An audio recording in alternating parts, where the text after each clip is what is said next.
ہم نے جو کچھ کیا امام حسین علیہ السلام کا نام لے کر دوسری امت ہمارے ساتھ شامل نہیں ہوئے اس میں.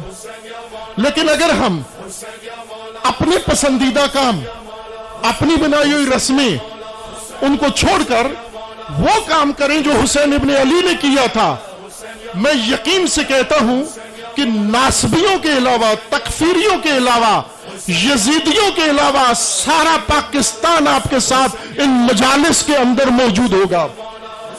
اگر مجالس عزائے امام حسین تبدیل ہو جائیں، پاکستان کے اندر انکار بیعت کی مجالس بن جائیں، یزیدیت کے انکار کی مجالس بن جائیں، خدا شاہد ہے آپ کی تعداد کم ہوگی، دوسرے مسلمان زیادہ ہو جائیں گے، غیر مسلم بھی آپ کے ساتھ آ جائیں گے.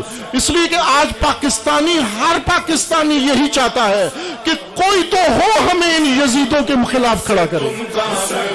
عزم و جرأت سے تم کام لو، سب اپنے کفن باندھ لو. عزم و جرأت سے تم کام لو، عزم و جرأت سے تم کام لو.